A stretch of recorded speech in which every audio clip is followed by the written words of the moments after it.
Welcome, Strategy Battle Gamers, to another GBHL YouTube channel video. You're here with 3 of your channel hosts, GBHL James, GBHL Jamie, and GBHL Tom. Yeah. It's that rogue seat. Yeah.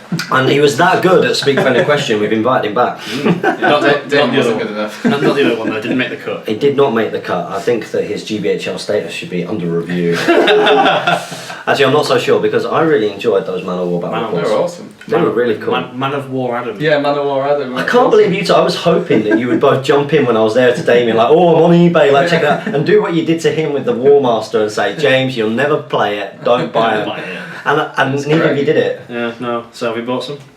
I'm following many on eBay. I'm currently watching various Nurgle plague ships. I didn't even know what one of those was until 2 days ago. So you speak friendly. We've got loads of questions this week, which is good. Yeah, it's good. So the attraction of Tom and Damien was very appealing. That was good. Good to see. So who's going to start things off? I think Tom should. It's addressed to us. It's from Al Wood. Hi Al. Damien, Tom, you mentioned Kieran using all-mounted Gondor at a recent tournament, but Tom, you saw my all-mounted Gondor Citadel Guard conversions at Stockport 2015. I did. I'm sorry, I gave you a little note as well in the comments, but yes, I had kind of forgot at the time. Kieran's was fresh in the mind because it just happened, but yes, yours was also very awesome, Al. So shout out to Al's all-mounted Gondor, which didn't do very well. It didn't, but it was beautiful. Cool. Yeah. And that's what people should bring cool stuff. Yeah. It was cool. Yeah, it's not about winning all the time, it's about having fun at the events and bringing the armies that are cool. Which of course does not matter at all this weekend or the next week, because we've all tried to be really filthy, or competitive at least. Yeah. Cool, so thanks guys for stepping in for James and Jamie. Yeah, fine. You know, these guys are useless. I do so much editing on the channel, it's ridiculous. Jamie, I hope you're well soon. Are you well, much Jamie? Better. I'm still a bit sniffly and a bit coffee, but on the whole. I can't blame you entirely, to be fair. I was slightly happy when you messaged me because I was like, do you know what, I'm not up for this today. I tried to make you not feel bad by saying, I don't feel too good either. Good. He also says, James, I'm certainly not suggesting that you be replaced, sir, for lots of good reasons, but mainly because you're a big bloke and your military training. He's not that good in a fight, though. Fight 3. I'm dead good at slapping. That's what it's about. My question this week, and I hope it hasn't been asked before, what Lord of the Rings Hobbit figure that was on general release but is no longer available from GW have you not got and would now want, excluding monsters and Smaug? I've got the answer for this one, definitely. I am gutted I didn't manage to get a Captain of Erebor. I really like that model as well. He's the one, he's got the axe back, isn't he? That's the one. So not the Grimhammer Captain, so that's still available, I think. Yeah, he's kind of, what is he, going forward? Yeah, he's got one forward and one back. It's a really nice model. Oh yeah. And it's a bit. I'm a little bit gutted I didn't get that in time, so that's probably my one for the Hobbit range. Is it Hobbit or Lord of the Rings? Hobbit. Gildor still for me. Still not got hold of him. Yeah, he's cool. He's cool. I had a couple that I was really gutted about not having. Sharku, not because I really cared about the model too much, but more from the point of view of he's required for scenarios. But thankfully Mr. Kieran Street helped me out on that front. And then the other one was Malhur's Marauders. I was gutted when I missed them. And I eventually managed to pick them up for not a stupid price, but more than you'd usually pay for models. That's a big issue, isn't it? It's the fact that you're having to pay more than you're doing. So I think now that I've got some Dol Amroth, I wouldn't have minded to pick up the ones on foot, even though I don't really like the models. Foot knights. I much prefer the mounted ones are awesome. I think the foot ones are, because the helmets are bigger, they're not as nice. So I'd probably just use. I've got a few foot ones just to be dismounted. So I don't want them. That's the thing. Yeah, you just get them for your dismounts, wouldn't you? I might just convert up some Ministeri for them. I think the one that I'm sad that I didn't get, but you know I'm not paying silly money for, is the Halbrad Arathorn pack. So I really like that Halbrad on foot. He's awesome. Yeah, it's a good model. I've got that. If you want to borrow it, strip it for me. Okay. So and he's got more. One last little bit. Oh yeah. If I don't get the chance again before Nova, have a great time, guys, and give them hell in a sporting British type of attitude. We will do our very best. Thank you very much, Al. Yes, and we'll try to keep up the GBHL's good name, but we'll certainly in more ways than one. We'll try to be sporting as well. Don't worry. We'll do our best. That's what your job is. That's what you're there for. You're there to be sporting and woo them all. Yeah. With your British charm. So next up we've got Akathon 39. He's put, sorry for being out of the loop for so long, first time ever, but my YouTube account played up, and even though it said it posted comments, it wouldn't allow them to go public regardless of what I put the settings to. Well, I suppose we can maybe forgive you, maybe. I only realised this 2 weeks in when I was on my other account and I saw that the comments didn't post. I thought you might have missed my questions out, but it wasn't your fault. My question, thanks for the explanation of your absence, by the way. Okay, we won't put you in for truanting or anything. My question, at what point, Scott, should you consider outing a named wraith? If 700 points is the lowest for wizards, what's for a named wraith on a horse? And what's the lowest for a named wraith on a fell beast? Thanks again, guys. I'm sorry I've been out in the loop. Lord, we forgive you. Well, the named wraiths are very good value, aren't they? Yeah. Named wraith on fell beast, 170 points is probably the lowest you'd want to take one of them in an army. It's not a bad shout, to be honest. If it was a 170 point tournament, you could get one in a 400-point army. Yeah, and still have a lot with it. And on horse, 350, 300. Yeah, they still make good leaders. Yeah.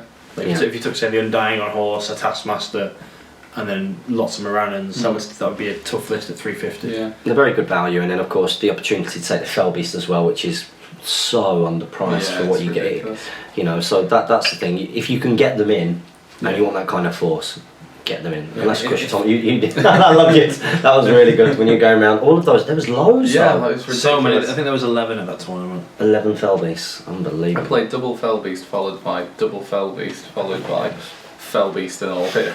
That's awful. It's just not fun, is it? And then budget ring race you can get at any point boss. Yeah, you can make them fit. Yeah. Next up, we've got Alex Francis. He says, thank you, Tom and Damien, for a good answer to my question last week. No problem. My question this week is about the best tactics to use with a Wood Elf force, as I'm currently in the process of painting mine up. You've got the two guys here, the two main men. I would assume the best strategy is to sit back and shoot. However, are there any more effective tactics that you use or know of that maybe are a little more obscure? Thanks in advance for the answer and for what I'm sure will be a great video. Well, hopefully it'll be a great video. No, that is the Wood Elf tactic. Sit back and shoot. And I can't think of any obscure ones off the top of my head. Against certain characters, maybe, if you've got a Sentinel and Griemer's there, you can use that to really push Griemer around. Yeah, and it's been said before how to use the Glathram Court or just the Height Valley in general pressurising enemy heroes, stopping them doing what they're doing, making them burn might to beat your basic troops. You want to force them to have to come to you and make the mistake, so if you can win that shooting battle. Yeah. Don't get engaged with things that can hurl you unless you're guaranteed to take it down in that go.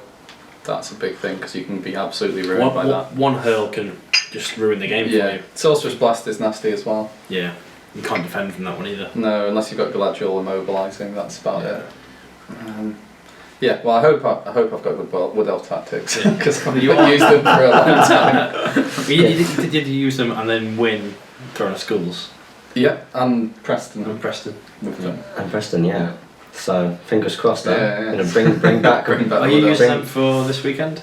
Yes. Yes, good. It's practice games. We've said this weekend is just condition and training. I honestly feel into the mode I'm going to do terrible at Longbottom. I really feel it. I think I'm going to be sort of low mid-table, and I'm going to be devastated. Before I got to know, throw the army away. I think bring out the Rohan. Yeah, I think people who are commenting on the Planter would agree with that assessment. I know. But I said this to Jamie. Really, I should be offended by all you Palantiri viewers. But I would do exactly the same.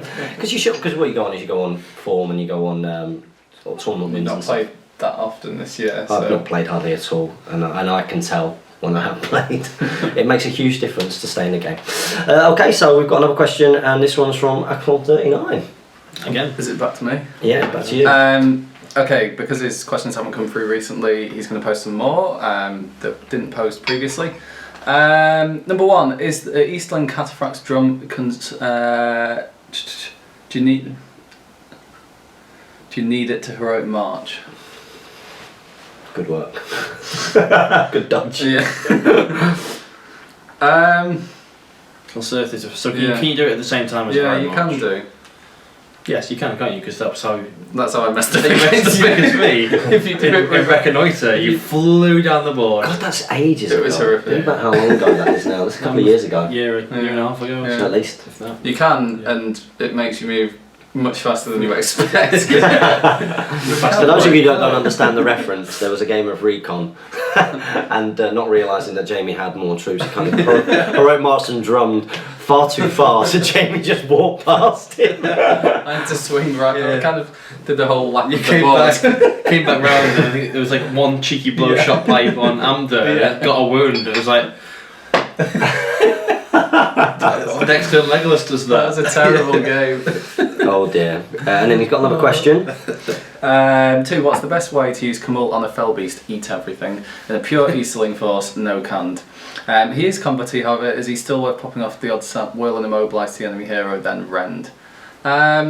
Yeah, I'd say you can chuck dice. I know he's worse at spellcasting, but sap will's just horrific for heroes, and you want to be sap willing and then immobilising what you're going into if you can. So it's still worthwhile, as long as you make sure that you're kind of conservative about it and doing it at the time when you need to. And he can recover it when he causes wounds, so it's not like if you did one big turn of spellcasting where you wanted to cast something big with a few dice, if you then don't for the next few turns and just kill the troops, you get that will back. Yeah. He's got the tools to deal with that as a weakness, hasn't he? Which is the key thing. And is Camul that reliable as a combat ring wraith? Yes. Yes. Even if he sometimes regains well, is that enough on a fell beast to keep him from popping? Yes. Yes, very much. Also, FAQ question: can you only boost his attack from his profile and not his fell beast? Seeing as the rules say you can take the best of both rider and mount. Yeah, that was clarified in the Mordor FAQ from Games Workshop. They said that you will boost his stats, and then it's not like you make a stat line out of them both and increase that. You'll increase his stats, and then you'll combine the two profiles. Yeah. So basically, you'll be using that for the fight value. Yeah, mainly. that's all there is for when he's on foot. Yeah. When he's on a fell beast. Yeah. Yeah. And then he's got another bit. Wow, he's really contributing this week after Form 39. Sorry, what is this? Sorry for the long question, but I guess if you didn't like answering rules and SBG questions, you wouldn't do this weekly. I don't do it weekly. As always, keep up the great content. You said we like this. What number is this? Like 90 or something? We're up there, yeah, it might be 90. Wow. Is it? Oh, we'll have to do something big. Oh no. I think one like 87 or something. Yes, 87. Okay. Good luck in Nova. I'm sure we'll do well. And Anthon says he can now relax happily and game after receiving GCSE results. Oh yeah, well done on your completing your GCSEs, and support Jamie on Patreon. Thank you. Of course. Okay, so next up we've got David Whitaker. He's put, I do like double speak, friend and question. Oh, that was my hobby blog. It's like, what's going on with the show? Is it going to happen or not? Guess so. It's always great to mix up too. Yeah, I agree. We've got some good ones lately, obviously with you guys and James Blond as well. I imagine Bayon would be a beastly Guild Ball player in both man and bear form, so he's a darned good choice. Yeah, I agree. Stuck for a question. So how do you like your toast? Do you butter it straight out of the toaster, or do you let it cool a bit? I like a tea toast. You can. Wow. I don't like the toast. I don't really eat bread, to be honest. I despise it if you leave toast for too long before buttering it. You need it Yeah, straight out. Yeah. Get the butter on, then it's warm. And eat it. And it melts. I like it when you get that butter melted on. Yeah, disaster otherwise. Lurpak on a nice piece of Warburton toasty bread. Yeah, that's nice. God, I've not done that for a while. Go Sainsbury's.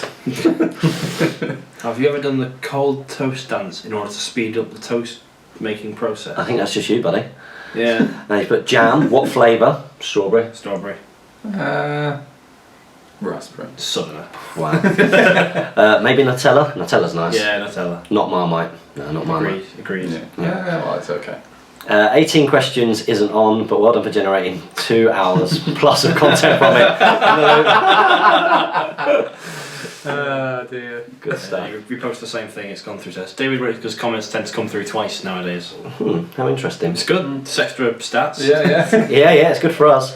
Comment, liking, sharing, subscribing twice. Colin Higgins next. Damien, you should change your surname back to the Irish version. No one would ever make the mistake of O'Byrne, spelt completely weirdly. B-E-I-R-N-E. Yeah, that would be even worse. I thought he was Damien O'Brien. O'Brien. Yeah. GBHL. Straight after Speak Friendly Question. Yeah. When he comments about getting the name wrong. Fantastic. Well done. Yeah. Next up, it's Shen Barnes. Hi guys, my question this week is the Mummet competitive? Cheers. No. No. It's a lot of fun, and it can be used semi-competitively. Yeah. I know I'm Dan playing someone who's never come up against it before. Dan Entwistle uses it to good effect. But That's the only person I'm aware of in the league. Yeah, but I think you'd need a lot of practice with it, and you need, maybe in a bigger points game where you've got a chance to deal with their heroes that can stop it. Yeah. Otherwise, so if it's teams with things like a Ring Wraith on Fell Beast, then it's not too bad. But yeah, otherwise it can be quite tricky to get the most out of its points. Yeah. Yeah, definitely. We never seem to see a Mummet girl winning tournaments. No. I don't think we ever will. No. So my turn. Bradley Cobham says, "Get well soon, Jamie." Indeed, yeah. Your turn. Next up, we got Resco Nesco. This is madness. A GBHL South Speak Friendly Question. I know your pain, Damien. With the second name of Gwilliam, I've been called Mr. William, Mr. Gilliam, G. William, and Gwilliams. It will never end. I can also contribute to the weird second name of Giblin. Yeah. Gets all manner of Kipling Goblin. Even on this show. Goblin, Gilbin, and Kipling. Kipling. Niglib. No. My question for this week is opinions about Radagast on Eagle. I really think the Eagle Monstrous Mount could do wonders, but as Ray doesn't himself have a staff, I really think his magic could be hampered. So we'll answer that first, and then we'll come on to the next ones. Should we do a 1, 2, 3 thumbs up or down for Randy? Yeah, on that's Eagle? Well, for how competitive he is. Yeah. Oh dear. Ready? 3, 2, 1. I gave myself both options there, see what I did. No, I think he's definitely competitive. Yeah. I've seen good use of him being like hidden behind a building and then charging around, because he keeps that rule. Mm-hmm. Yeah. So he's been able to charge a fell beast that can't see him, but he can see. He's good at. He has a completely different role. I think. Okay, you can try to get the Odd Nature's Wrath off, but he's primarily there to get into big heroes and to chuck troops around. Yeah. Yeah. And he clearly does that very, very well. Yeah. I've not played against it yet. I'm not playing against it either. I don't think I'd like to play against it either. I played against it once. Alistair King had it, and my Witch King, because it had a horned fell beast, was able to hurl him off. Get him off that eagle as soon as possible. Yeah, that's pretty grim. So the next part is... Next part. And should you use Gandalf/Radagast on cart and sleigh respectively any differently than if they're on horse, or should it be considered as a horse with more wounds? Well, Gandalf's cart definitely is just a horse with more wounds. Radagast makes him much more able to take on troops. yeah. It's a completely different kind of profile. I mean, was it five attacks on charge plus... Yeah, because he's got Sebastian. Sebastian. Plus Sebastian. What is it? Yeah, it's 4 base. Yeah. 4 base, 1 for charging, plus Sebastian. That's That's not bad. ridiculous. Now the base size does give you a few problems. Yeah. Can move through terrain and keeps that sort of can charge around corners, which is always a nasty ability. Yeah.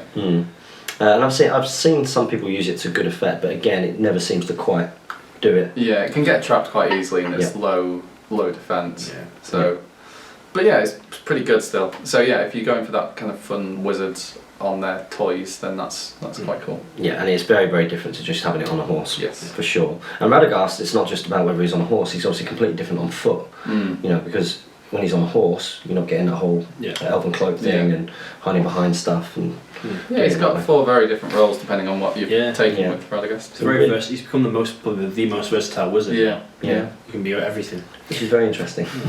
And I know you like to mix it up with non-SBG related questions, so here's one. Where in Middle-earth would you like to have a grand feast? Rivendell, Edoras, or Erebor, etc. I think it's going to be one of the dwarven holds for me.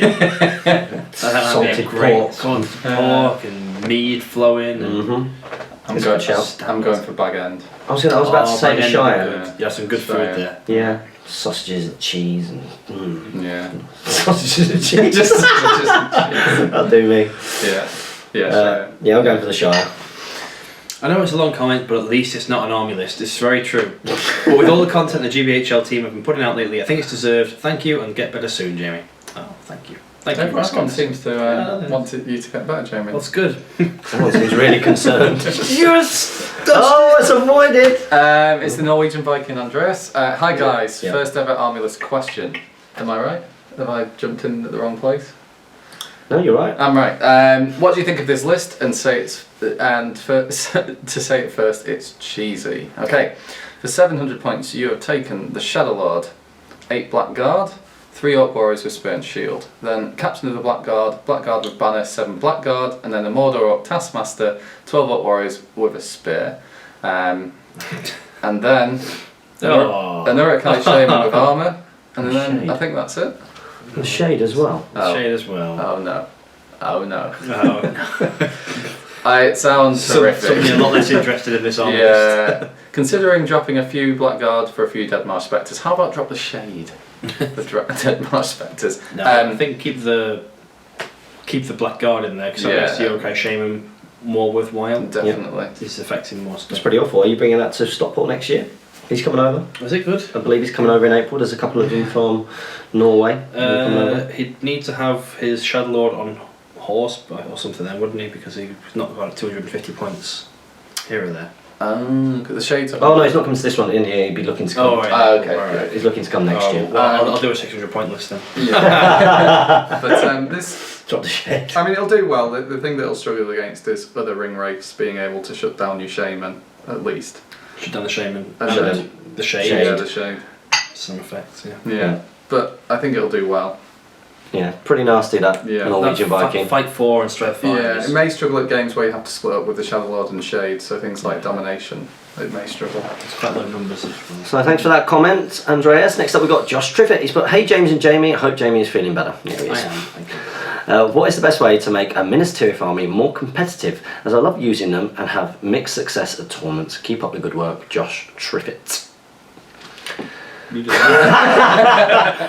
that. Make Minas Tirith better.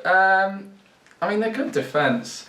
I think they're pretty good. We had them at They're doubles, and I solid. still think it wasn't the Sons of Ale, but it was the Defense 6 Horde. Yeah. defense I 6 because think- there's so much strength 3 again now with elves. Yeah. So much strength 3 shooting, so much strength 3 Yeah. good armies that defense 6 suddenly becomes much better again, Yeah. and just great for because of the numbers, because of the cheap heroes. You can just crowd out Yeah, I was going to objectives. say, if you want to be competitive, take Baragon, take Damrod, take someone like Madril or Kyrion, and then you're Even already a Denethor is cheap. up to large numbers, and then you can 39, afford to you put can put Boromir Boromir on horse or Yeah. something and like that. So But he does all the smashing up because he Yeah. can hold his own, and then they can hold the objectives. I personally think. Yeah.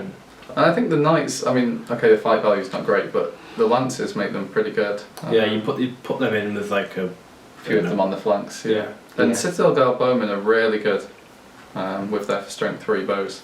So I think they're a good list. They just their downfall is they don't have a spellcaster, but you know you can put Gandalf the White into a Minas Tirith army and not feel bad. That's still a Minas Tirith army, I'd say. So I think that's the big shame, isn't it, that he can't lead, He can't lead troops. Minas from that Tirith, that yeah. would be the yeah. and that would bring him into the game. But if you go in 800 or plus points, you could probably get Gandalf the White in on that's still a Shadowfax. big army. Yeah. you So would, because the heroes are so cheap. yeah.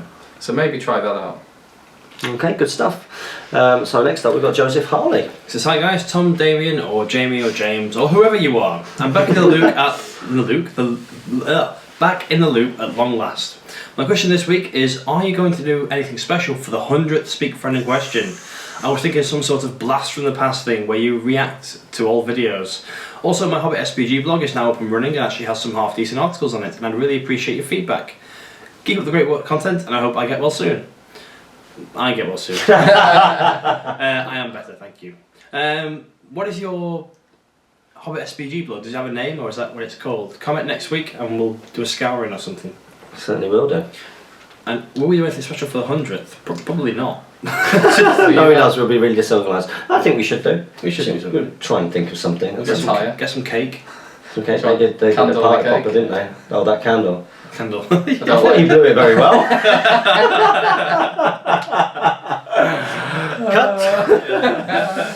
Oh, how have you avoided this again, Jamie? Next up we've got DeFriege. He's put, thanks for the Gladriel advice. My themed list actually has nothing to do with the Army of the Dead. The force will actually be a Game of Thrones Baratheon themed force with Imrahil as Stannis the Manis. And Galadriel as Melisandre. I have already started a blog on the Last Alliance, shameless self-promotion. I didn't realise that place was still going. Yeah. Yeah, good stuff. Well, One Ring's down for some people at the moment. So. So people might be going back. I've already started a blog on the Last Alliance self-promotion. I now need someone to fill in for Davos, and I was thinking maybe the latest Bard model. What would you suggest as a fit? Also, can you tell me how well this 500 point list would do? So something to stand in for Davos. Davos Seaworth. As a model, the Corsair dude. I think Girion. Dalamir. I think Girion. Girion could do, yeah. But he's got Davos short hair, bald. isn't he? Yeah, he's short cropped, isn't he? And a bit of a mustache. Yeah, and he's got like sea stuff. But you don't on. really have many people with short hair in Lord of the Rings. No. You have to give them a haircut on the model. That's what I'm going for Dalamir for that one. Anyway, so this is the list. Warband 1, 250 points. Imrahil, which is Stannis, both upgrades. 5 mounted Lance Knights of Dol Amroth. Warband 2, 125 points is Galadriel, Lady of Light, Melisandre. Warband 3, Dol Amroth Captain, 3 Blackroot Vale Archers, 5 Axemen of Lossark. How do we think it would do? 500 points. Very low on numbers, yeah. Yeah, it's going to struggle. You're putting a lot of eggs into one big Imrahil shaped basket. And Galadriel shape. Galadriel, yeah. That's good. I think if you're using that list, you're using it to have a lot of fun. So Game of Thrones theme. Make sure you want to be finding someone else who wants to have the game like that, and make sure they're hero heavy, because it's going to be all about your heroes who you're kind of having in as Stannis and whatever. So yeah, I think it's fine. It'd be great for a friendly game against someone else with a small elite force like that. 15, 16 models. But yeah, a tournament it will probably do badly. Yeah. Because you've got Galadriel, Lady of Light, but then you've got 3 Blackroot Vale Archers, which aren't amazing anyway, but it does mean but it's 3 bow shots. And they'll go down quickly with the low defence. Of course they will. Even though it's 6s. Yeah. Sorry for taking that But it would look to pieces. awesome. But I mean, you're not doing it for that reason, right? You're doing it because you want to do the Game of Thrones theme and you want that sort of. But he has asked, can you tell me how well this 500 point list would do? Really poorly. So let's move on. You could win the best army though, so swings and roundabouts. Yeah. Enjoy playing with it, that's the key thing. So next up it's Ryan Sully. Who are we on to now? Jamie. Is it back to me? Yeah, I think. Dum. It's weird. Yeah. It's a weird way round. I don't know how it ended. Hey lads, just wondering if it was alright to jump into the loop? No. No, we need every question we can get. Anyways, just getting back into the hobby after the break of 5 years, and I'm starting a high elf army. Cool. Put myself into a tournament in a few months, and I guess my question is, any advice on playing them?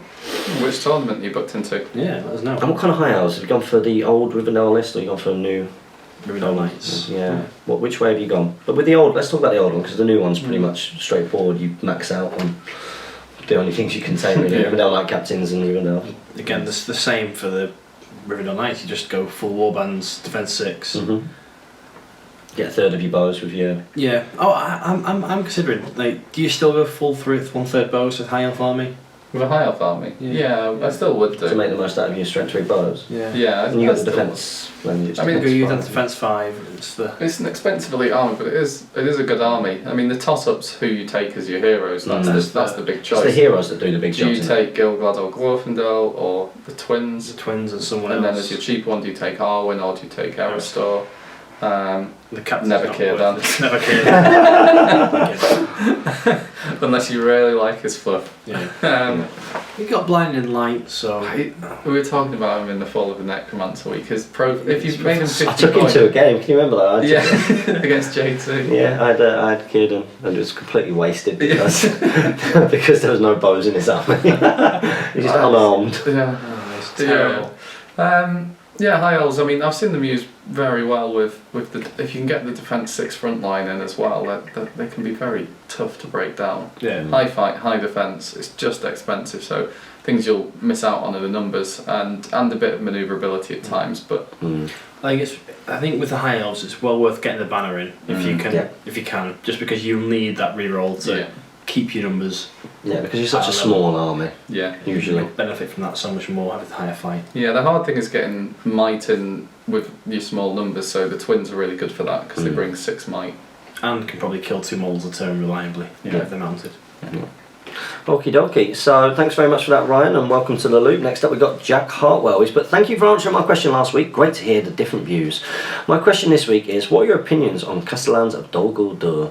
I guess they are just mainly used as hero killers with a Morgul blade. However, have you ever seen them in another role? Cheers guys, and hope you get well soon, Jamie. Lord, Jamie loved this one. Yeah. Good. Support him on Patreon. That's all he cares about. You might get some cheating red GBHL dice. Yeah. Yeah, they're cool. They're in Yeah. my super. Are they? They're cool. Yeah, you guys get yours. Yeah. Channel host. You three contract this thing. Double. Channel host set and logo set. So what was the question? This is the Morgul blade, and what do we think of Castellans of Dol Guldur? Shall we do another? Oh, no, I don't do that. I'm terrible at this game. Ready? 3, 2, 1. I've only played with them once, and that was that treasure hunter thing. Okay. Only ever seen them ever once. I've never seen them in any list in any competitive tournament. Yeah. I've played against them. Rick Fryer used 2 of them against me, and they were quite nasty. Yeah. Because their profile is good.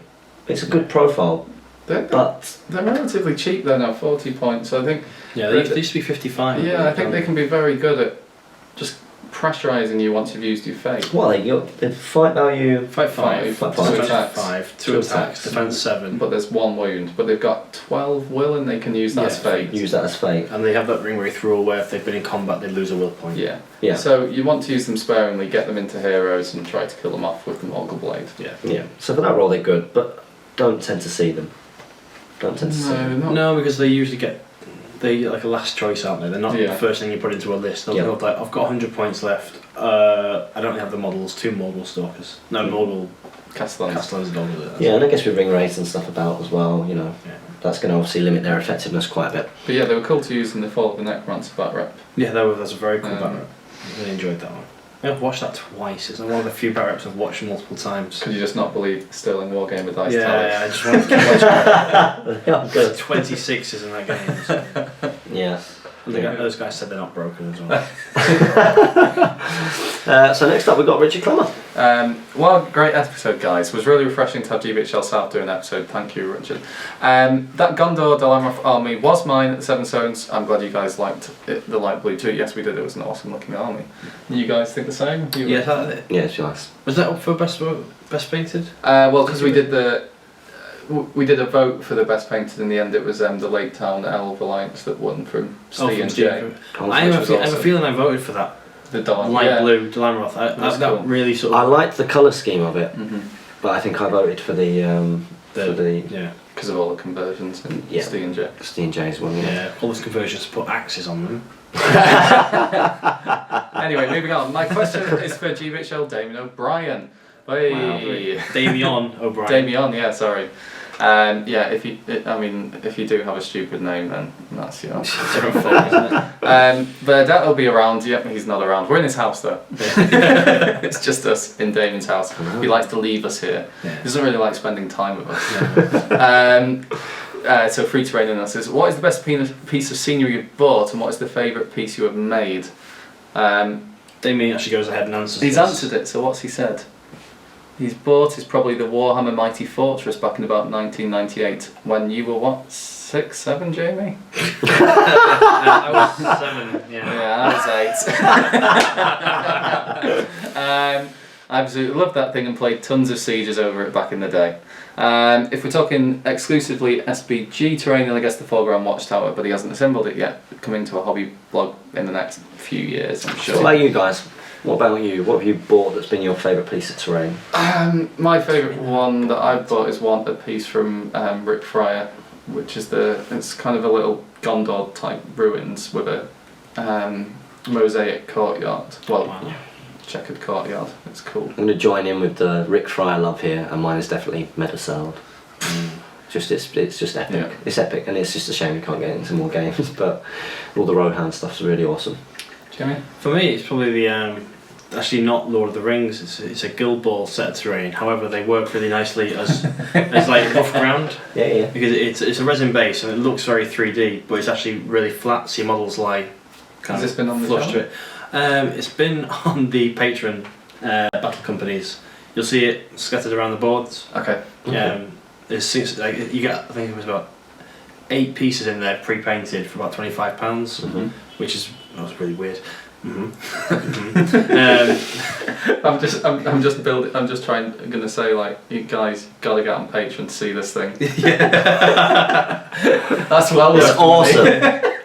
But you only get to see that $100 a month. $10 a month. Yeah, $10 a month. Which is like it's not even £5. It's like £4 or something, is it? No, it's not. It's about £1.50 at the moment. So it's about £7.50 ish. £6. Yeah, thereabouts. Yeah. But going on to the best piece of scenery we've made, I think you should start that one, Jamie. Hobbit holes. Yeah. Hobbit holes, I think my favourite ones were. Yeah. I also made a bunch of stuff for the Dwarven Elf, but then I think my parents threw it away. It was in a plastic bag ready to take to the move. I think I left it behind, and so when they saw it, all they saw was a bunch of grey rocks in a bag. And, like, bin. Oh wow. Yeah, disappointing. Yeah. Have you made terrain? I have one little bit of a couple of bits of terrain that I've made. One is, I was at a games day at Games Workshop, and they had these little bits of bark that you could make into rocky bits, and they had a big glue gun. So I made like a little, not a valley because it only fits like one model down it, but a bit to block up kind of fighting. And that's just got really fond memories because I made it a long time ago, and I still think it's a cool little bit of scenery. That's cool. I've never ever made a piece of scenery. That's got to change.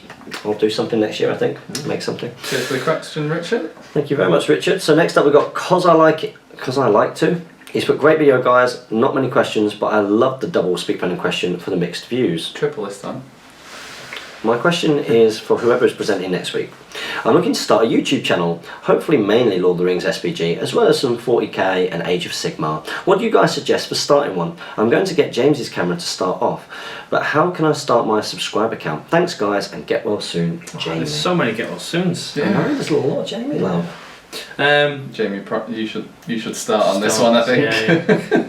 Yeah. How best to start the YouTube channel? Well, what do you guys suggest for starting one? You just got to be enthusiastic, despite how I sound. If you're enthusiastic about it, you'll get subscribers. Yeah. And putting out regular content, even if it's not daily like we try to do, even if it's sort of once a week on the Thursday, you'll get viewers coming to you on Thursdays and they'll subscribe so they don't miss it. Yeah. And that YouTube will then remind them if they have missed it on the Thursday. Think like a television show. You know, think about like either a soap or something which is released once a week. Can you imagine if you went to go and watch it? Yeah. So you know what I mean? But you know what I mean though. So like someone sits down and like, right, it's 7:30 on a Wednesday night. I'm going to sit down and watch whatever's on at that time. The news. But then they go and they sit down and it's not on. You know, that they're probably not going to come back the next week. So that regularity is really important. Yeah. But I think in anything in life, if you're passionate, you'll draw people towards it. So of course we all really love the game and we want to see it carry on. So hopefully that comes across in the content and people want to watch the videos. I think a good thing for getting people in with lots of views are the battle reports. They generally generate quite a lot of views, but also having the speak friend and questions and the planters are really good for keeping a core group of followers who comment regularly actively. comment. I think that group becomes your core group, doesn't it? And the battle reports sort of bring in people and hopefully they get into the core group. Yeah. Join the community, Yeah. But I think when you very first start out, you'll find YouTube, I've said this in previous videos, but your viewers and your subscribers will snowball, so it'll start off very, very slowly. With the first sort of couple of months, even maybe half a year or so, you'll have probably just have your mum on trickle, your mum, friends that you posted it to watch, and your viewers might get sort of like 10, 30 views or so. And then when you get like that one decent video that brings people in, they'll start to subscribe, they'll share it if you push that on them, and then it grows from there. And I think we're now 3,700. Yeah. Which I think is about... It's a good effort. Yeah, really just good. over a year and a half now. Try to be really creative with your content as well. You know, don't try and just do the same things or copy the same formats of other people out there. It's just like with any business, really. You know, you've got to try and come up with a unique selling point of some kind. So a reason for people to come to your channel instead of going to the one that they already know. So even though you've got to think there are quite a lot of 40k and there's a few Age of Sigmar channels out there that really dominate it. If we suddenly started doing 40k reports, we wouldn't get anywhere near the same kind of views because the market's already kind of taken. Saturated as well. It's very, very saturated, so you have to be really, really good and do something really, really different. Whereas, of course, when we started doing the Hobbit SBG and Lord of the Rings channel, there's no one else doing it. We probably got in. It was Lord of the Rings SBG strategy battle game, wasn't it? No, the Hobbit. Oh yeah, he was in there. Yeah, he was the only big channel, but there wasn't that much. We meet him. That wasn't regular. We meet him next week. Yes, meet him. I'm really looking forward to meeting you, Rob. Really looking forward to meeting you. Yeah. It's going to be good. So we hope that helps, cause I like to. So next up for Jamie, we've got Little Ace 84. Yeah, he says, first question to you guys. I haven't played in 10 years, so what should be the best and cheapest setup to start again? eBay. Yeah. I'll go into eBay, but what do you own and what are you interested in? Yeah. Would be my question back to you before we can say what the best and cheapest set. Because best doesn't always equal cheapest, and cheapest might not get you the best army, so. That's always the best bit of advice, isn't it, to give people first, is what do you like? You know, because even if you came into the game, I can remember when I first went onto the One Ring, I was like, what's the best infantry? What's the best cavalry in the game? What's the best this? And I got Khazar-Guard, you know, so immediately eBay got some Khazar-Guard and then traded them off for something that I preferred the look of, which was the Rangers of Arnor.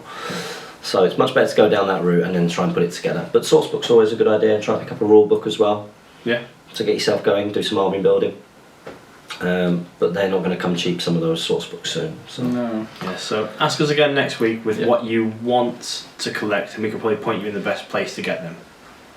So next up for Tom, we've got Mouse Fanatic. Hey guys, James said to drop a link in for a scouring. Thanks for the support for a first age subscriber. So we're clicking on the link now. So this is to your channel, Star Minigaming, and you've. Press play, this looks like a nice intro. Yeah, much more professional than that one. Wow. So yeah, Star Minigaming, and you have a video here, Rebel Week X-Wing Tactics. So yeah, check out in the link of this just liked it. Question. You just liked it. This speak friendly question for Star Minigaming's YouTube channel. And that is this week's The Scouring. YouTube. Good work. Looks like a good little channel. Yeah. So other videos are available? I'll have to get Jane on it now that she's an X-Wing player. She played one whole game. You got quite a few. Yes, there's a few videos on there. So people that are into Star Wars X-Wing, definitely go and check out this. 7 videos so far. Oh, Yeah, so we got the new. I remember seeing this on the. Was it the These videos do really well. So if you put the word leaked and do something with a picture, we found it with our channel. Like when we did very well. That was our first video that broke 1,000 in a day, wasn't it? Yeah, that was the leaked Desolation of Smaug. Yeah, minis. Yeah, and it was just like grainy pictures from the internet that we'd seen. You know, we didn't even post the pictures up, did you? Because we didn't want to break anything. It was like, you can find these pictures. Yeah. Yeah. It was just you talking for like 10 minutes. That's most of the videos. So it's currently Rebel Week on your channel. What I recommend is if you are not a member of the Star Wars Miniature Wargaming UK and Ireland and a little bit further Facebook group, get on there and post them on there, and you'll get that crowd that are interested in your videos onto them. Yeah. Whereas our community weren't overly keen on X-Wing Week, were they? They weren't overly keen, because I think the issue that we had was that people thought that by doing the X-Wing stuff, that meant that we weren't doing Lord of the Rings stuff. What you got to remember is that we're 4 guys who we're doing some wargaming, and we happen to love the Lord of the Rings, so we cover that. But if we play X-Wing and we decide to film it, that's bonus content, really. But we did get some good feedback on things like the Man of War. I thought the Man of War was great. Man of War was fantastic. Guild Ball stuff. So I think it's great that we have a touch of variety with the Let's Try Tuesdays. Yeah, definitely, I agree. And yeah, at some point I might do something. Do a hobby vlog. Let's Try Tuesday. Thomas does a hobby vlog. Why? Let's try a hobby vlog. Oh, no, let's try a hobby. No, that would be good. Let's try editing. Let's try using YouTube. I've signed into the account now. Yeah. Just so once. So I can watch the Valve companies. The best thing about signing into account is seeing the search history. Taylor Swift. Lots of Taylor Swift, yeah. That's probably me and Damien. Yeah, mine's Bro Science, the one that I was. But for me, Civ 5 and Yogscast as well. Yeah. As well. Okie dokie. So next up, We've got TK. so TK put, hey guys, I'm having a bit of trouble understanding the concept of warbands and how they apply to the game. 1 hero, 12 warriors. That's up to 12 warriors, yeah. There you go, up to 12 warriors. I understand that they apply a structure to build an army, so you can't just take heroes and be overpowered that way. Well, that's not it, is it? No, you can take just heroes. It's just that if you want to take troops, that troop can take up to. The hero can take up to 12 warriors. It's to stop you taking 100 troops and 1 hero. And that's what Legions of Middle Earth was, yeah? Yeah, you could take. Well, a standard wood elf list back then was Legolas and 60/70 wood elves. Sounds horrible. It was, yeah. It doesn't sound fun at all. You'd also find that your lists might consist of Durbers, a shaman, 72 goblins, 70 goblins, those two, a spider queen, and the shadow lord. And you'd have 74 models with just goblin front line. Actually, I think it used to be prowler front line, spearman behind, 20 bowmen at the back, the spider queen, the shadow lord. Because then you had volley fire then as well, didn't you? You used to have volley fire, so if you had 20, you could have 2 groups of 10, and you could hit a hero twice with them. Just sounds horrible. The game, looking back, like when it first came to warbands, it was a big change because obviously what also changed and affected the game hugely was the scenarios, because you used to always set up 6 or 12 inches on the border. You'd have So to many walk rounds of through shooting. 4 rounds of shooting at least if they're not moving away and splitting off. I think it's Whereas- been a great change. Whereas now you're forced to set up. What were the initial reactions? As guys, because obviously I wasn't there, but as guys who were involved in it, what was your initial reactions? I think there was quite a lot of shock that you had to take more heroes. Yeah. And we're like, oh well, they're going to have to play. Well, it has to be 1,000 points to play the game now, because how can you get your troops in with all these heroes? Was the initial reaction. Looking back at it. Whereas now it's become much more focused on the heroes doing a lot rather than you relying on the troops to do a It lot. seems to fit Middle Earth in Yeah. modern respects. It's about your Aragorns and your Boromirs and your Legolases Yeah, and your Legolas. Eamons. And Unite the Palanor, so yeah. Palanor. That's it, mate. Oh dear. So after that you put... do you have to keep your warband together? So if one model moves forward, the whole warband has to move forward? No, it's not like in 40k where your units are tied together. Once they're deployed, they become their own troops. Yeah. Can magic users only apply spells to allies within their warband?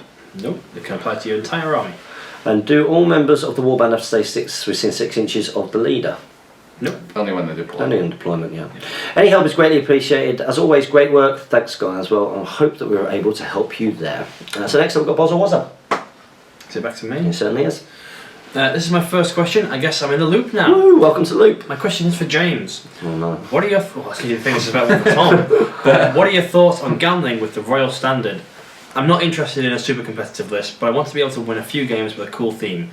The other 2 heroes will be Knight of the Pelennor and Erkenbrand as part of a 500-point all-mounted Rohan force. Okay, so this is a question that we've answered a few times about the hierarchy of heroes in lists. And with Rohan, from a competitive point of view, there's a very clear hierarchy of heroes, which starts with Erkenbrand, so you've done well there as a choice. Yeah.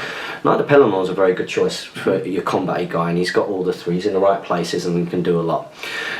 Gambling with the Royal Standard is an interesting one, which probably Tom can talk about a little bit more, but I was quite surprised because I saw some of that Rohan video the other day, and the DCHL rate the gambling quite high. Yeah. And you guys have seen that. Now, it's kind of accepted that he's not absolutely fantastic. The banner's pretty good, but in an actual Rohan force, if it's not all hero, it's not fantastic. But you've actually taken him a few times. You've got to be careful with him because he only gives it when your hero's on no might, and you've got to make sure that he's within 3 inches of that hero at the start of the turn, so you have to have some setup for it. And I remember Damien in a practice game against me just blew all of Knight of the Pelennor might, so he's down on 0. Yeah. But then, for whatever reason, I can't remember what it was, maybe Gambling had to back away, so he was out of 3 inches, then he didn't get the might back.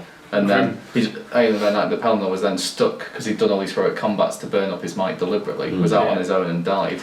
So you've got to be careful. I think that Gambling with the banner is really good. The issue is you can't really use him. You have to. He just sits back and is a banner because he gets -1 to his fight, and he's pretty vulnerable, and you need to keep his banner alive. It's quite a lot of points. Yeah, it's together. 50. It's 50. Well, it's 50 the banner's 50, but then altogether. Yeah, altogether 100 for him.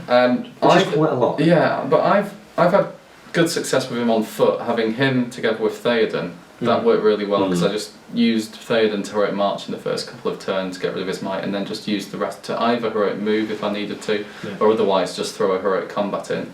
So I was playing against Isengard, and Theoden was just heroic combating against Berserkers with his free might point and killing a load of Berserkers. Yeah. So he can be really good. And I guess if you coupled him with like a cheap sort, you've got Eowyn in there, and you've, like you said, you've got him a foot behind the lines, you can kind of guarantee yourself, because you're effectively getting a mighty hero for reasonably cheap. And that's the thing, I think in theory it sounds really, really, really good, but I think you've got to be really cautious in the game, because it's that whole thing of you've got to start within the range. It's not like it's where you can go into it and you can get it, or you can move them to do it. It's at the start. So or use 1/3/1/1 within range. there are other heroes that I personally would pick before gambling. Although I want to get mine painting up and using, because it'd be cool. Yeah, the other, I mean, it's not a disadvantage, but you need to make sure that gambling's with that other hero. So you're spending 100 on gambling plus your other hero, and they have to be in the same place, and they can't impact other bits of the battlefield. So if I was taking gambling, I'd probably try to have people like Eowyn or someone else on the other, on your flanks or whatever to keep your might spread out. You need cheaper heroes for that. But I still think it'd work reasonably well with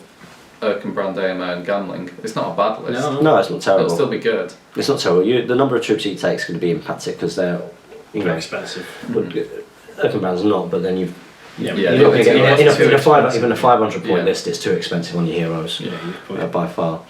So thank you very much for your question, Bozza Wazza. So next up we've got Tanya T. Hi Tanya.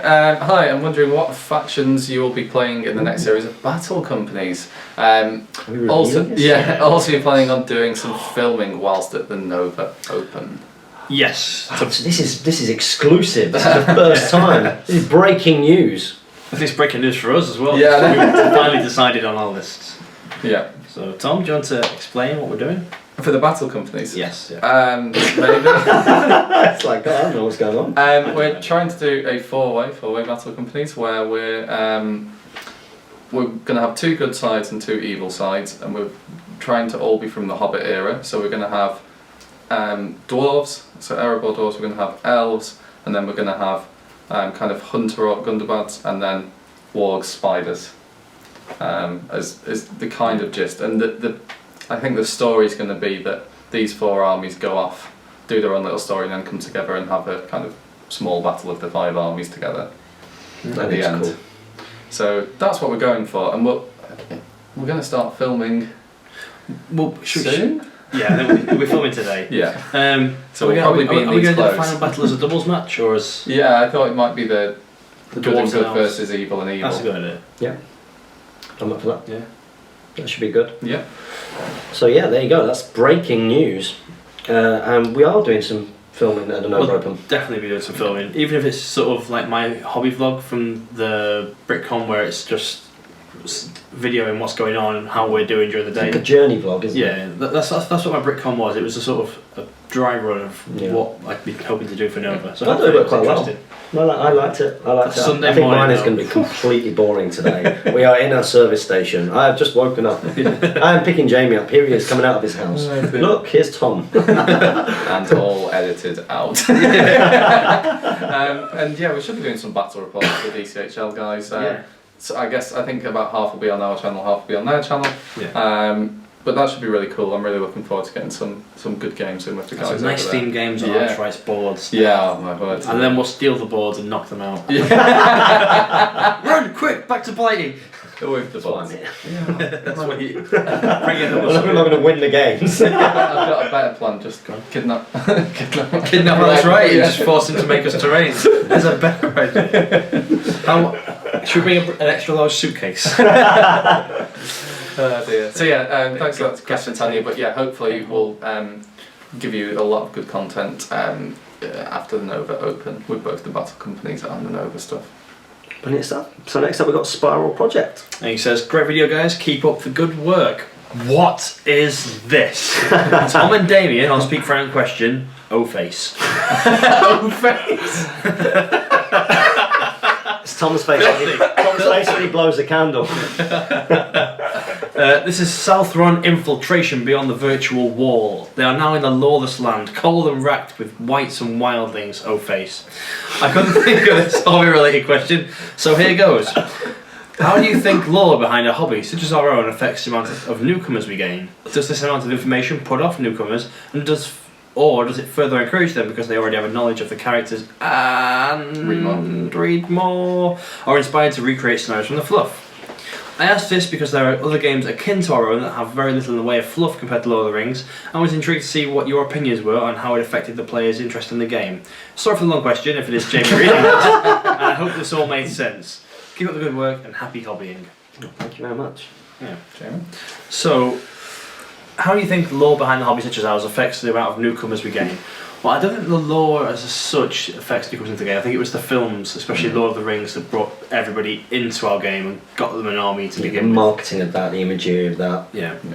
And it was just very recognisable, and you see Lord of the Rings, you know what you're getting into because you've seen the films. It was also in places as well, wasn't it, that you wouldn't normally find the walk. So it was in the toy shops and it was in W. Smith's and stuff like that. Yeah, it had a really wide spread. I found it in sort of like a home and bargains in Manchester. Yeah. And it's like, what, this is odd. Like, what's it doing here? Yeah. So it infiltrated areas outside Games Workshop, which is probably why it's got the following it has. Yeah.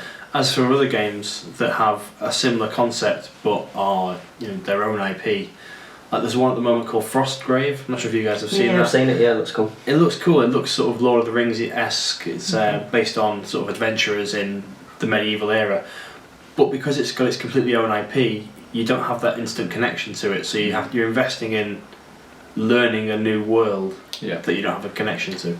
And I've got a really, I think, interesting sort of thing to that. Is 'cause I watch a lot of the mini wargaming and sort of the Ash Barker, the guerrilla miniature game stuff as research, and as research. Well, the good ideas.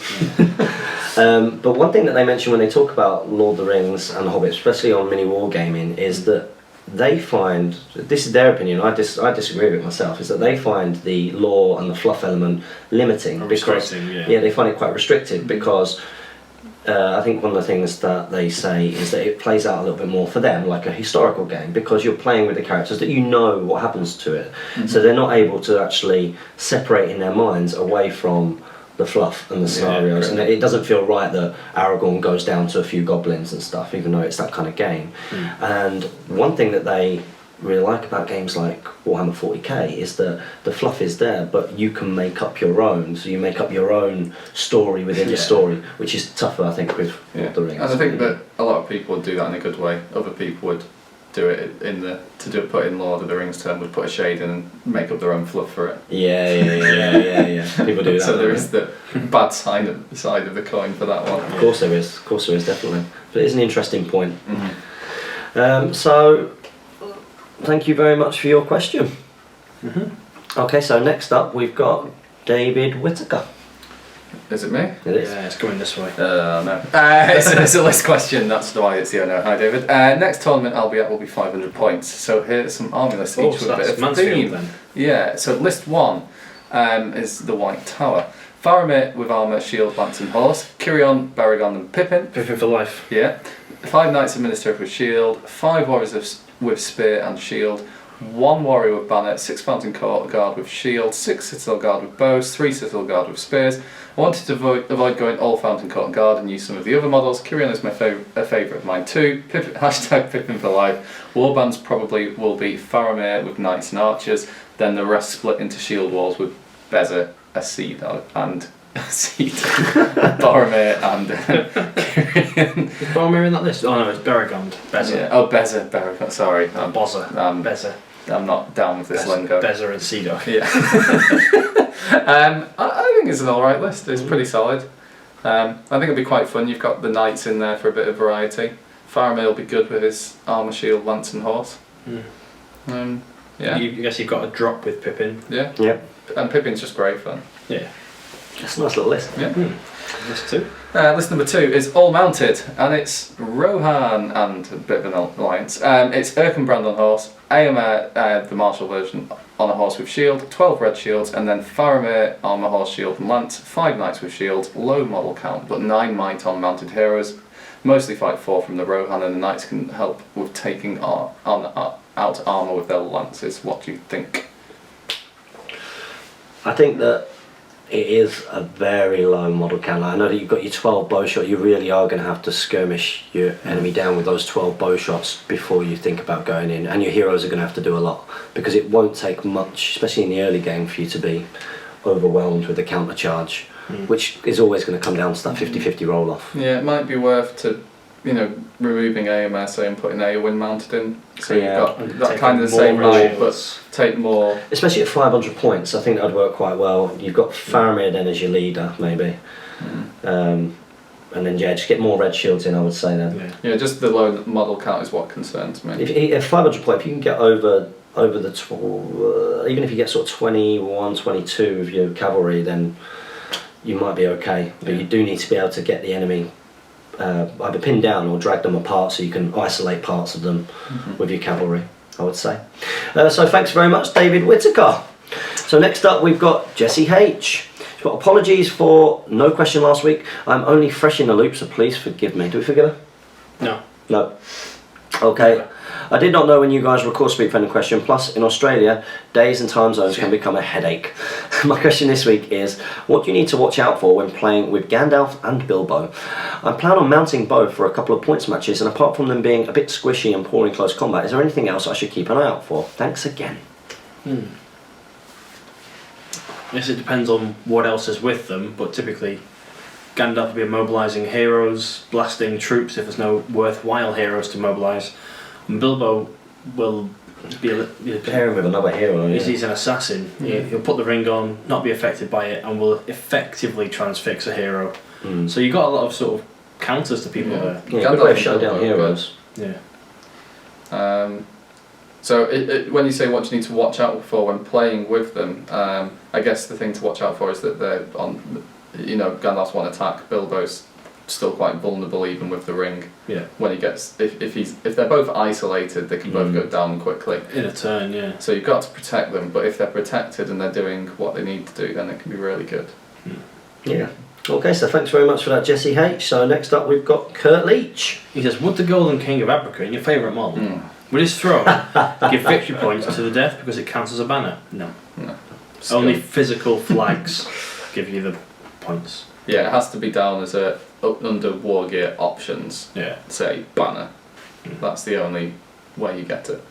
Certainly does. So yeah, you don't get it for Ander or anyone, Dark Marshal, anyone. Yeah, Sildur's Heir or Frodo, the Five Fingers, or any of those. Five of the Five Fingers. Got all of them. He's six fingers usually, hasn't he? Hobbit. So next up we got Guild Ball Informer. Oh, man. Can you recommend any Guild Ball related YouTube channels for potential scourings? No. Yeah, there's one called Guild Ball Tonight, isn't Guild there? Ball Tonight, Guild Ball TV. Let's they're Tie the best Tuesdays, yeah, Guild Ball TV as well. The actual official Guild Ball. Yeah, the Guild Ball Guild Ball. YouTube channel itself, yeah. Yeah, they're good ones. Yeah. Is there anybody else that we've left out? I think so. I can't think so. So sorry about that, Guild Ball Informer, but we can't help you there with quality Guild Ball related YouTube channels. Okay, so next up we got Luke Davies. Hey guys, which do you prefer as an overall army? Durin's folk or the dwarves from the Hobbit range? I think the new heroes look much better, but the lack of variety with the warriors is putting me off somewhat. Great to see Damien and Tom filling in, and as always, keep up the fantastic work. Yeah, thank you guys for filling in for us. It was very good. It's alright, you'll do it on the planter next week. We'll have to talk beforehand. You actually have to do a comment review. We'll have to one of those things that they have. Yeah, if you can start a comment review out for us, we'll give us a... So, old dwarves or new dwarves? Old dwarves. Yeah. Yeah. Look and playstyle? Playstyle. But you like the look of new ones? Variety. The new ones are far better. Yeah. I like the new ones for the look. the aesthetic. And so new ones on the Grim, for those who've done Grimhammer conversions. Yes, yeah. The warriors are variable with the Grimhammer aesthetic. Yeah, that's what I'd go for. I think they're awesome. And I really love the Army of Thrall, with Thrall and Thrain. I think that's really cool. Yeah. I do, there's a ton of variety in Durin's work. It's a really good expanded list. Yeah. We talked about this when we did the Free People's Week, but and a lot of that's Games Workshop creations, of course. And it's one of those where you think, do you know what, actually, it's pretty good. Yeah. The other thing you can do is mix them both together. Align them together. You have to invest If you want, if you like both of them, you can do that. It's typically to get Dwalin into your Yeah, it's, And also You're to always get front the force defence and 7 get spears. spear support. but if you want to do it in a semi-themed way, you could get Dane leading Old Dwarves, and then maybe Have Dane and those. Balin leading Old Dwarves, and then have whoever Thorin with the new ones. I know it's people generally probably do it to be competitive, but you could probably make up some nice themed ones as well. Yeah, definitely. As long as you're doing it for the right reasons, then that's fine. Certainly. So thank you very much for that question, Luke Davies. So next up, we've got Larry Miller. Is it me? It's you. Okay. I thought it was going this way. I'm completely Unless I lost. missed out Luke Davies. I'm No. lost at where we're at. Yeah. I'm not used to this one. I'll do it because I've seen the size of them, and I said they get smaller. They should go that way. So I'll do this one. I'll let you have a smaller. Okay, it's Larry Miller. Almost finally caught up. So if this isn't too late, I'll get back in the loop. I don't tend to like auto-includey things, and horses on heroes are almost always auto-includes due to the utility and boost to killiness that they provide. Definitely. Yeah. Given this, at what points cost would a horse be not too cheap? That there's no reason not to take it, but not too expensive that it is not worth it. Obviously, horses are worth different amounts on different models, so here's a range of different profiles to suggest a value for a big combat hero like Boromir, Captain of the White Tower, a smaller unnamed Captain S line like Erkenbrand, and a wizard or less combaty profile like Gandalf the Grey. Hopefully Jamie will get this one to read. Dodged. Yeah. I think this is a really good question. Well, I think in general horses and obviously fell beasts, those kind of things are too cheap. Yeah. Definitely too cheap. I think if it was 20 points as standard, you'd still take a horse. But it would be a toss up at 20 points. At 20 I think. points, It you would. like, okay, so maybe not all the heroes Yeah. are mounted because that might be like 60 points. Mm-hmm. Yeah. Yeah, And then really. an armoured horse 25 points. Then it's like, Yeah. ugh. Then it's sort of getting into the realms of, do I need the armour? Well, Yeah. probably, yeah. Yeah. But then it is one wound, so it's like, I think 20 points puts you at a predicament. Yeah, Yeah, I I'd think that agree would with be that. much better. And then, for the cheap, maybe if it's a. Like Beragond, it Yeah. could be back down to 10. Yeah. Because it's still very good and improves his ability to Yeah. get So around. we do it And then based, I- would you do it I- based on the I- number of as well. attacks, would you? The one. I was thinking, well, I read this question on my phone because it popped up as a comment on my thing, and I was thinking about this when I was doing my shopping. As you do. As you do. I was thinking maybe based on wounds. Wounds? Wounds. So if a hero's got attacks? yes. So if a hero's got 3 wounds, because this covers the wizards and the combaty heroes into Unlucky one. fallen. I'm falling the only unlucky one. But then he's strength 5, so Yeah. he gets Yeah. better on a horse as Yeah. well. Maybe do them as like 20 points, and 2 wounds and less goes to like 15. Yeah, and then the others, and then +5 for the armoured That's horse. off our Maybe. versions. Yeah, Yeah. I think that would be better. I think for troops it's fine the amount of points that they do because you are getting that bigger base size that Yeah. for a troop model with 1 attack if you exclude Sons of Vale. Yeah. They can go down when they're counter charged. Yeah. So yeah. Alright, Good so question, Larry. really good question. Typical from to expect from Larry. But I think 20 as a base would be a not auto include, but would make you think twice. Yeah. Yeah, definitely. Yeah. I'd agree with that. Matt Peterson, he says, "Hi guys, thanks for the plug for the channel last week. Well done. You've done We something. did a scouring. Did a Yeah. scouring. Oh Wow. wow! Did you do it in the voice and We everything? did. Yeah. Oh wow! Well, we've got that to a T now with the Featherwing face. Oh, I've seen that. My question this week is: Sorry, if you charge a original. model with a cav model, and then you're counter charged by another, do you still get the charge attack bonus? If as long as the other model isn't a cavalry model, you'll retain your bonuses. If ever cavalry are fighting against cavalry, they both revert to essentially the infantry again. Or a monstrous mouth. Yeah. So we come to our final question of this special Speak Pendant question. Yeah, and it's Sean Shaw 100. Hi guys, how does an Uruk-hai drummer work? So I guess it's like any drums, apart from the Mori Goblin one. In that the drums, you have to declare them at the start of the go. Start the Kind of after heroics. I after think. heroics. You have declare. been declared and finished, except for heroic moves have been finished. And is it? Or do you have to declare it as the heroic moves have been just after they've been declared? But anyway, Yeah. you declare kind of at the start, so it's not as the drummer moves. But Yeah. basically, everyone within 6 inches of the drummer gets +3 inches to their movement if they're on foot, and +5 if they're Mounted. something like that. It's the same as a heroic march, but for free essentially. Yeah, it's something like that. It is that, yeah. But the issue with it is that you can't charge. And unlike the heroic march, you can't get out of it by moving Just some moving the people drummer. before Oh, the yeah, yeah. heroic march and getting those to not do the full move. But I don't think they have to finish within. No, 6. they don't So that's the bonus range. of it. So They you can can just have go the off. drum in the middle, and then everyone can go out a separate way. So it's good for things like domination and recon if done well, Yeah. to get places quickly.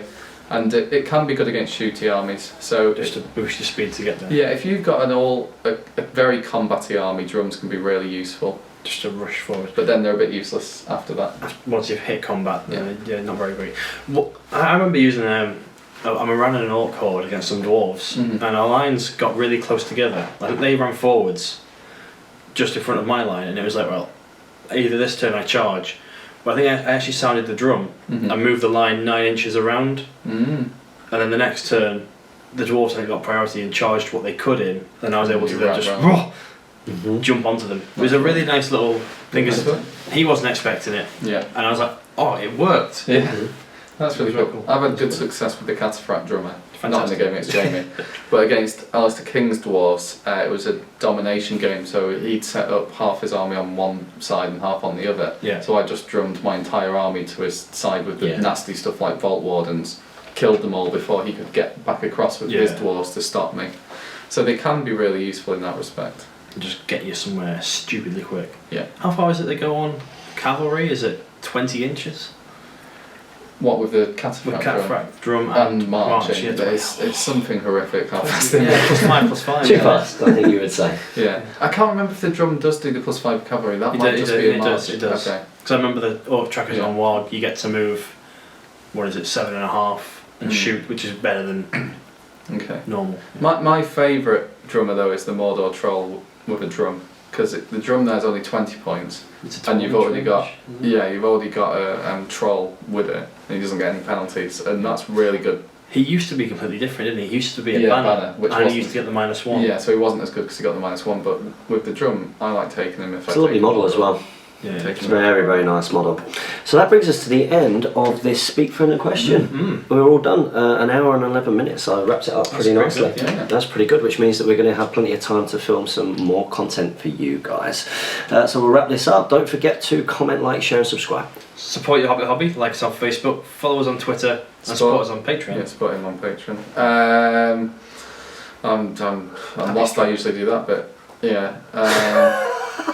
Support your Hobbit hobby. Something like And that. happy strategy, battle gaming! That's right. Yeah.